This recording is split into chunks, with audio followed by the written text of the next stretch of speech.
On the news, a new cabinet in view. President Muhammadu Buhari begins retreat with ministers designates. Still in service, Presidency debunks report of Winifred Oyoita's retirement.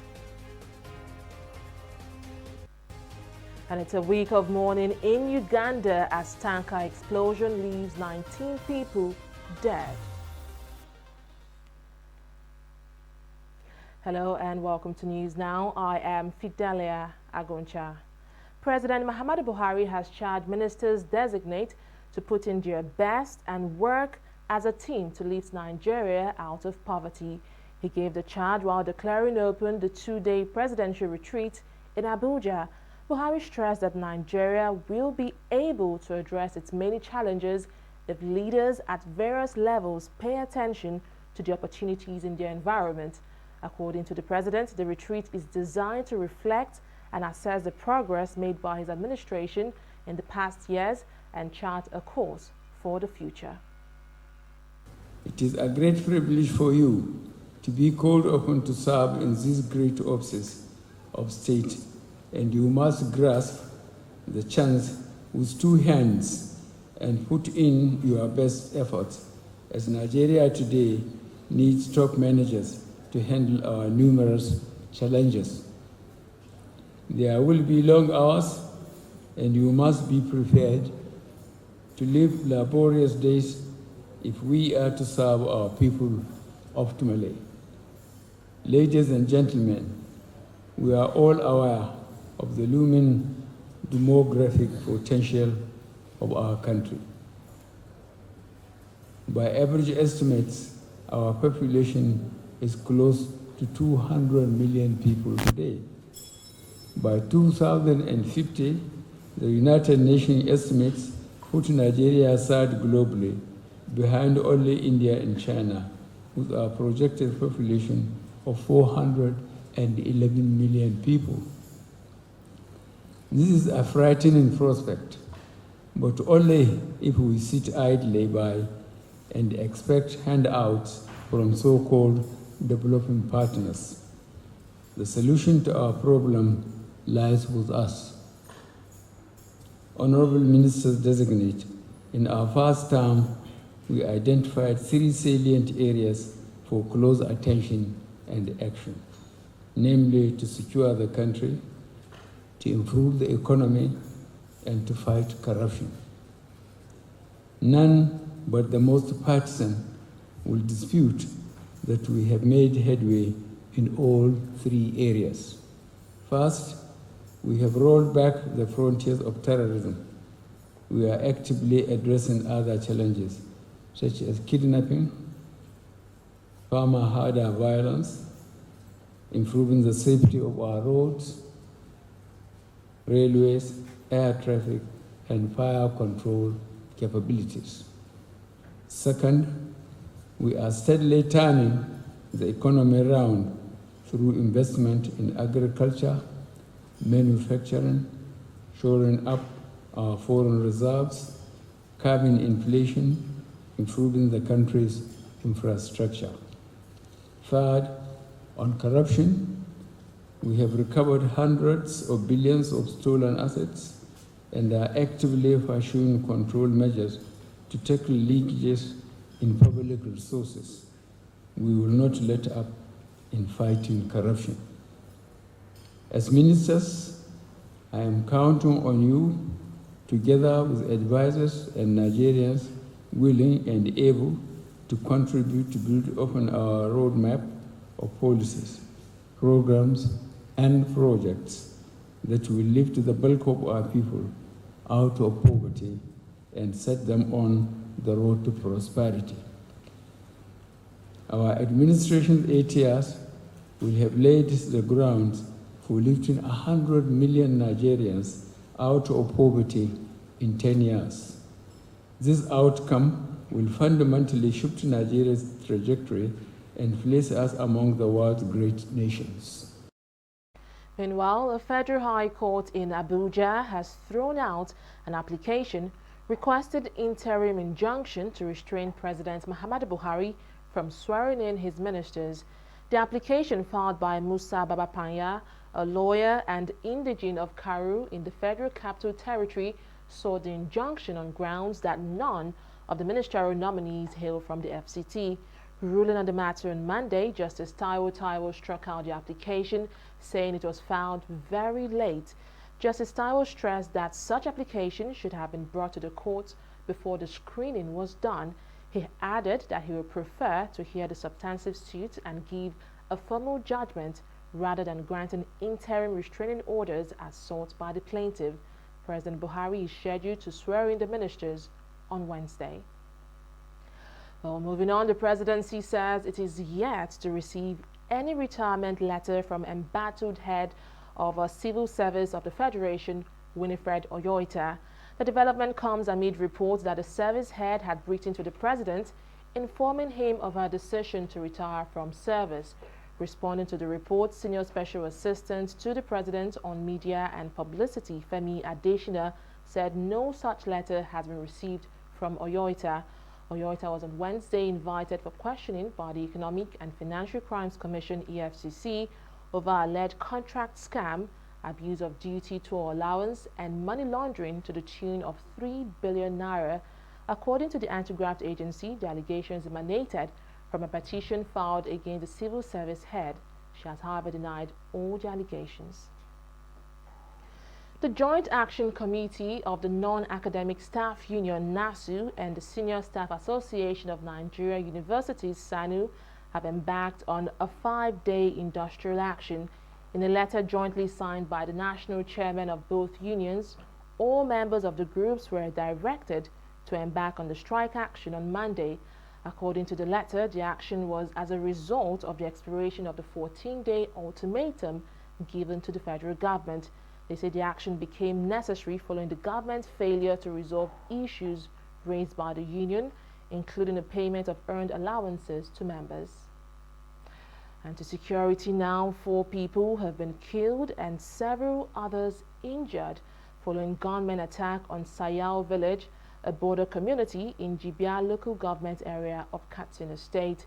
Police spokesperson Anas Gazawa, who confirmed the incident, said the armed men stormed the community at about 3:30 p.m. on Sunday and carted away some cows. Gazawa explained that the villagers went after the bandits into the forest to recover the cows, but they were attacked and 4 people were killed in the process, with several others injured. The attack has led to a protest by residents of the village who brought corpses of the victims to the palace of the emir. This attack is coming a day after President Muhammadu Buhari gave the directive to troops not to spare bandits across the country. Still on security, a revolution group, Coalition for Revolution, has organized a symposium to discuss the level of insecurity in the nation. The event was earlier prevented from happening by members of the police force, but after necessary intervention, the symposium was allowed to hold. Adebayo Abisola now reports. Political activists scheduled this symposium to address security challenges across states in Nigeria, but it took 2 hours before the event could hold. Operatives of the police force arrived at the venue as early as 8 a.m. and dispersed members of the public who had gathered to dialogue on the state of the nation.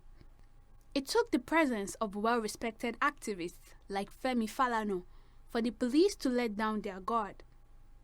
The senior advocate of Nigeria described the action of the police operatives as dictatorship. While I was standing out this afternoon and we're being told that we will not meet,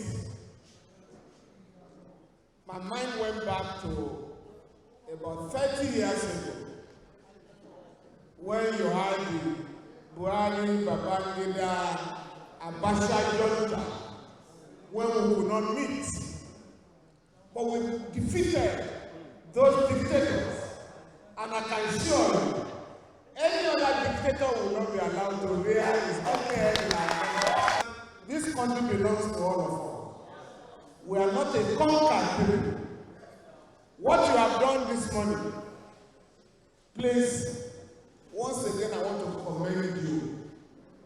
But they say you should not demonstrate on the street. I mean, we're trying to gather inside a hall again, they say no. But we're happy we have won, and we will continue to win. Other speakers say the present government has failed the people and called on them to resign. We do not have good governance.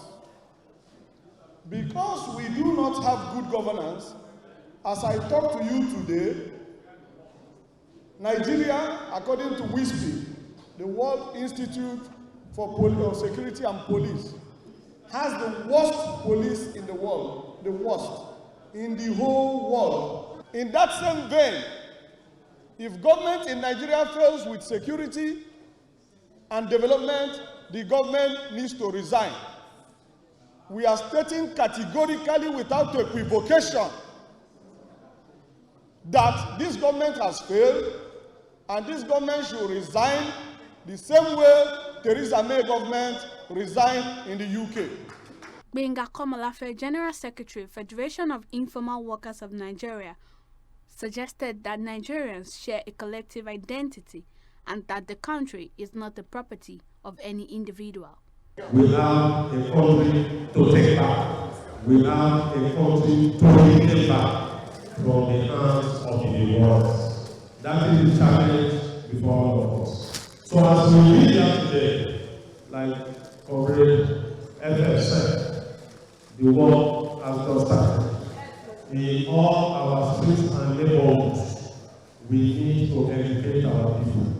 We must take the struggle from Twitters to the streets where it belongs. On his part, political analyst Achike Chude called for a change in Nigeria's security and socio-economic status, while urging the government to uphold democracy. Obviously, things are not working in Nigeria. Obviously, a lot of Nigerians are frustrated. And obviously, again, Nigerians want change. You know, they want to live better lives. They have an idea of what a better life is. And the lives that they have lived all these years, it's not the kind of life that would guarantee them, a certain level of happiness and comfort. And they want that situation to change. They want it to change most especially because they know that this country is adequately blessed.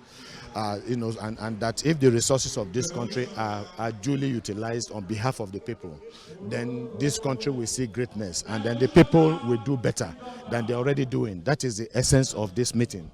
With the growing rate of banditry, insurgency, and kidnappings, symposiums like this has become a major channel for rights activists to share opinions and prefer solutions to the state of security in the nation. Abisola Adebayo, TV360. Lagos.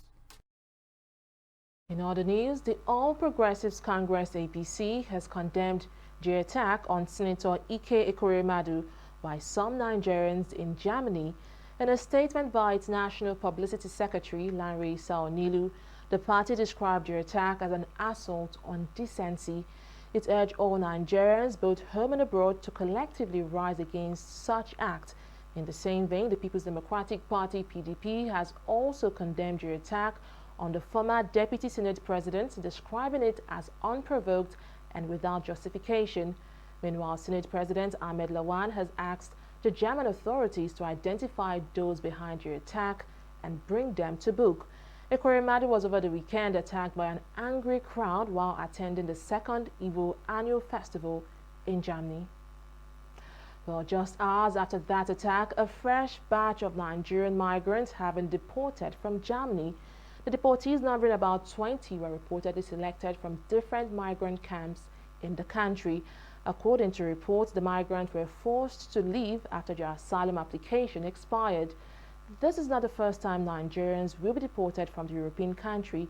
In July, 2 batches of Nigerians were sent back home from Germany.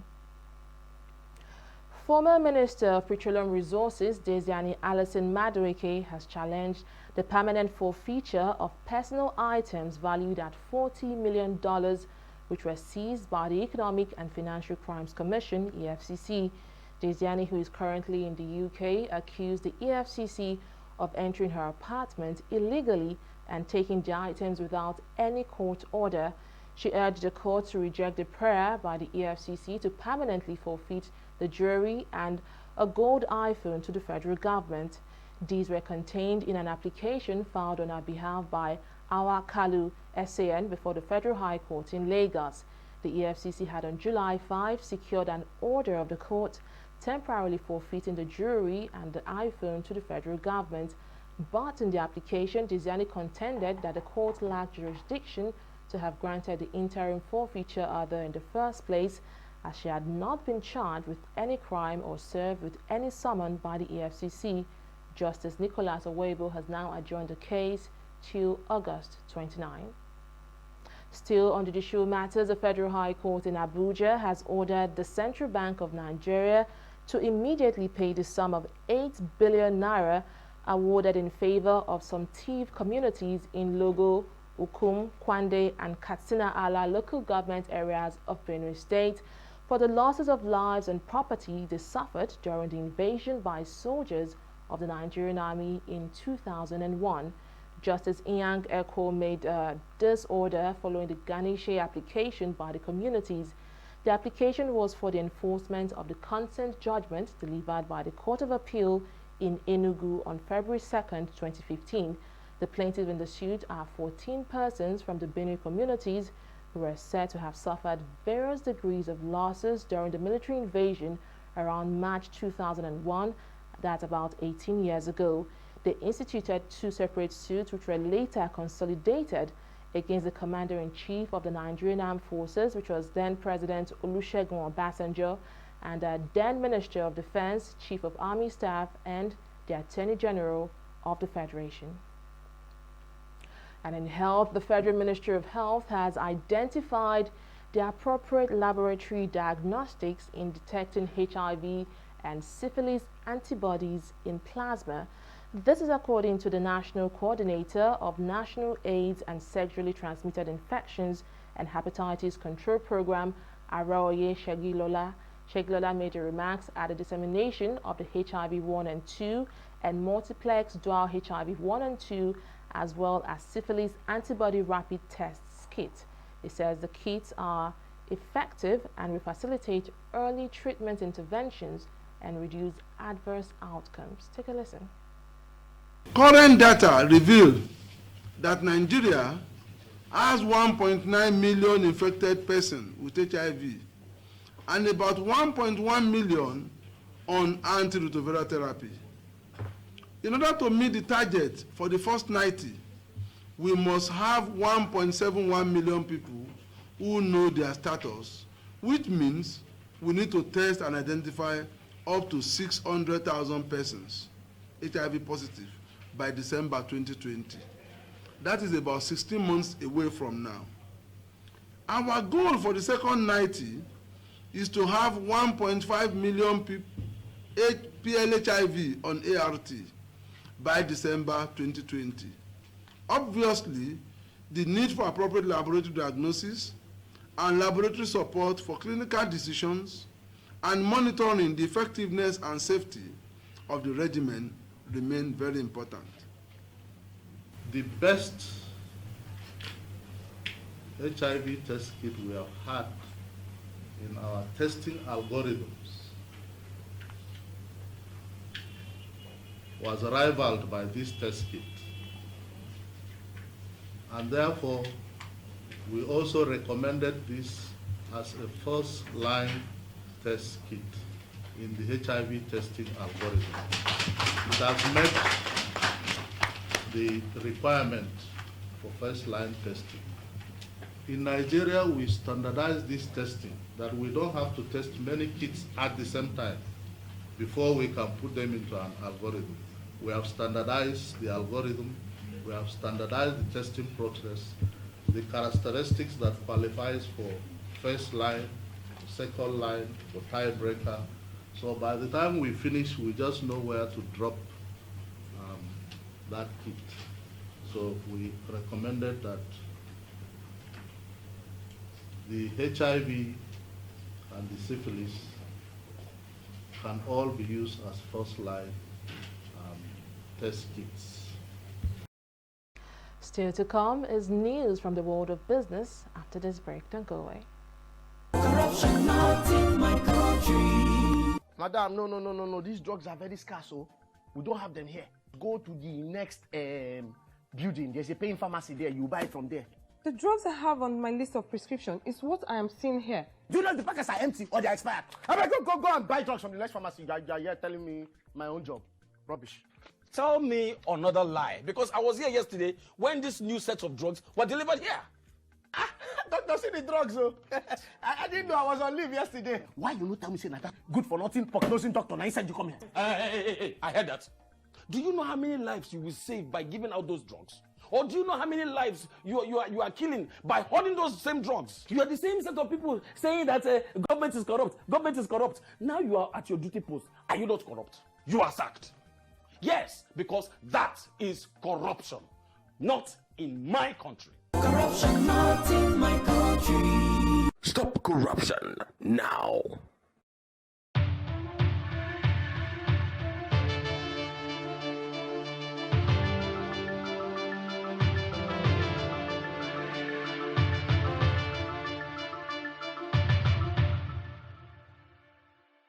Welcome back. Let's now join Annette Felix for News in Business. Hello, Annette. Hello, Fidelia. So tell me what's making headline over there.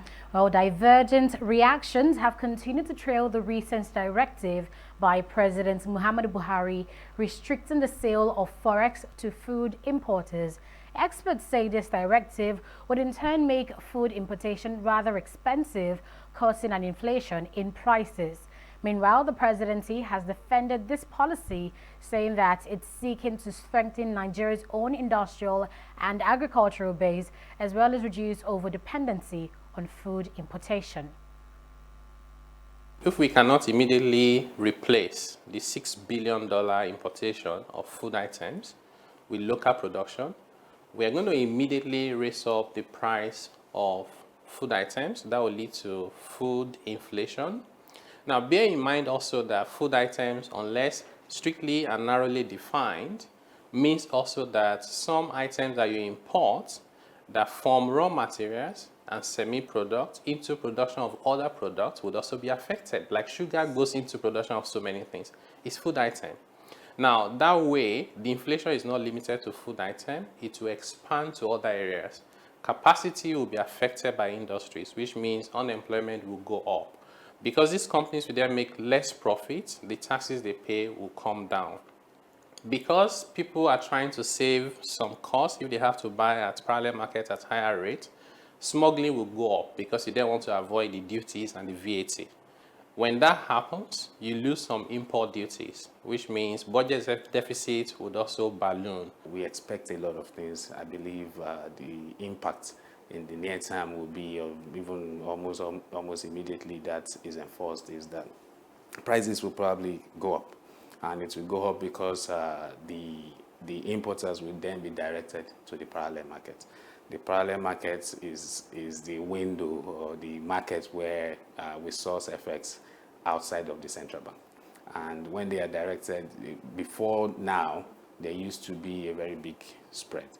That has closed. Maybe we have a 1 to 5 naira spread now, and with these, it brings a lot of questions around the capacity of the parallel market to absorb the volume, given the quantum of our food import bill as we have it now. Up next is a review of today's stock market activities. Do stay with us.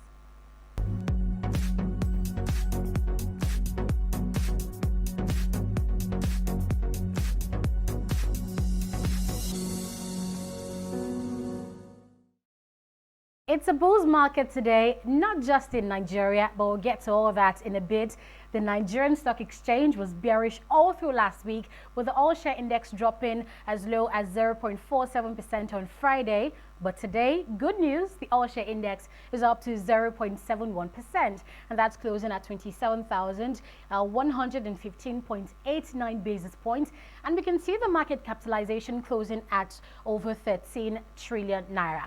Now, the market summary says it all. Over 250 million units of shares sold to the tune of 4.17 billion naira in a total of 4,116 deals. Now, let's see the stocks on indexes, I beg your pardon, the equities that are pulling up the market index today. MTN Nigeria selling up by 2.74%, and that's a 3 naira 7 kobo increase from its last close. You can see here that Stanbic IBTC Bank from the financial services sector is also up by a naira, and Dangote Cement moving on, as well as Zenith Bank are making increases of 5 and 4 kobo per share.